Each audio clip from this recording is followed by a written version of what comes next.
In this video, we will share 5 more manipulative tactics we face in our daily lives, but we often don't see them. By knowing these tactics, we can counter them, or at least understand the situation. For the love of God, don't use these techniques to harm anyone. With that said, let's start the video, and you'll like and subscribe in between. 1. Double-meaning jokes. Aggressive jokes can hold much deeper meanings and intentions, being used to manipulate a victim in several ways. Writer Shahida Arabi discusses this in their article, In Thought Catalog, writing that covert narcissists enjoy making malicious remarks at your expense. These are usually dressed up as jokes, so that they can get away with saying appalling things while still maintaining an innocent, cool demeanor. Stinging humor. Imagine you're at a party with a group of friends, and someone makes a joke about your taste in music. They might say something like, "Wow, you still listen to that band? Didn't they break up like 10 years ago?"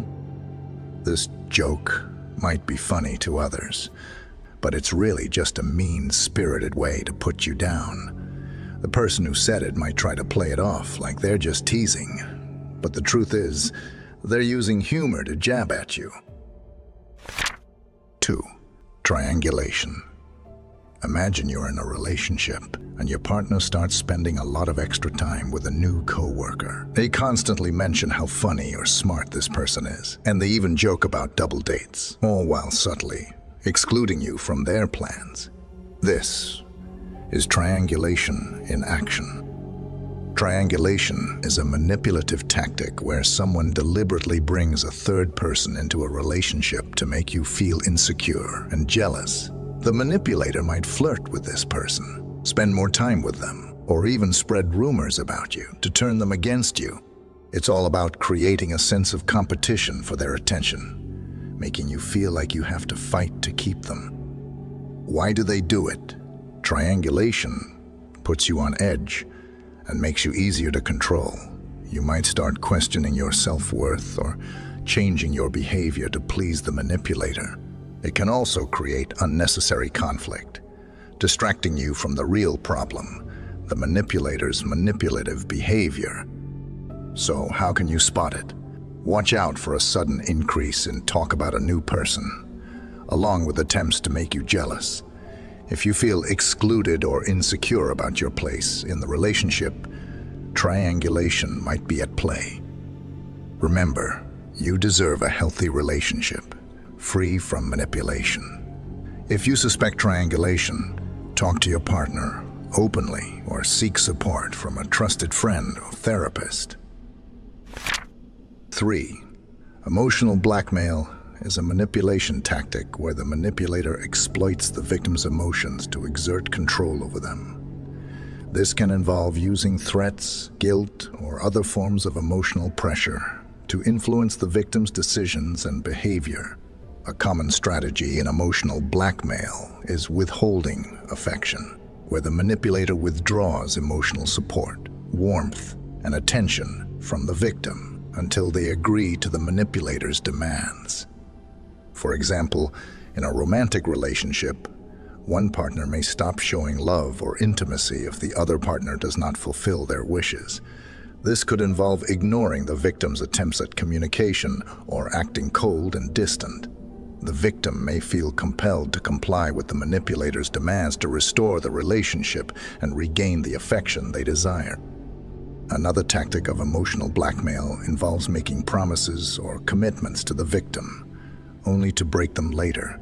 This creates a cycle of disappointment and insecurity for the victim, who may struggle to trust the manipulator or rely on their words. For instance, a manipulative friend might promise to help the victim with a project, but later cancels last minute, leaving the victim in a difficult position. 4. Projection is a manipulative tactic in which a person attributes their own negative thoughts, feelings, or behaviors onto someone else. By doing so, the manipulator avoids confronting their own issues and instead shifts blame onto the victim, making the victim feel guilty for something they did not do. This tactic is often referred to as victim blaming, as the manipulator holds the victim responsible for the manipulator's own actions or emotions. For example, in a workplace scenario, a manager might frequently criticize an employee for being disorganized or unproductive, even though it is the manager who struggles with these issues. By projecting their own shortcomings onto the employee, the manager shifts attention away from their own lack of competence and places the burden on the employee. This form of manipulation can be particularly damaging because it can leave the victim questioning their own perceptions and doubting their abilities. The manipulator may also accuse the victim of being responsible for causing problems or conflicts that are actually the manipulator's own doing. For instance, a manipulative partner might accuse their significant other of being unfaithful, even though it is the manipulator who has been dishonest in the relationship. 5. Deflection. Deflection is a manipulative tactic where the manipulator deliberately shifts focus away from their own shortcomings, mistakes, or wrongdoing to avoid taking responsibility. Unlike projection, in which the manipulator may lack self-awareness, deflection involves a conscious effort to divert attention to someone else. The manipulator may criticize or blame the victim for something unrelated or trivial, thereby avoiding accountability for their own actions. For instance, in a team setting, a team leader might deflect criticism about a failed project by pointing out minor errors made by individual team members, rather than acknowledging their own poor leadership. This shifts attention away from the team leader's responsibilities and places the blame on others. Deflection can be damaging to the victim, as it not only shifts the burden of blame, but may also distort the victim's perception of the situation. By redirecting scrutiny, manipulators can maintain their own image while causing confusion and frustration for the victim. These techniques are really useful in our daily lives. From sales to school crush, they will work. So as we end the video, let me tell you a quote from Noam Chomsky. The best way to control people is to lie to them. And you shouldn't lie, remember. Now watch my next video that YouTube thinks is best for you.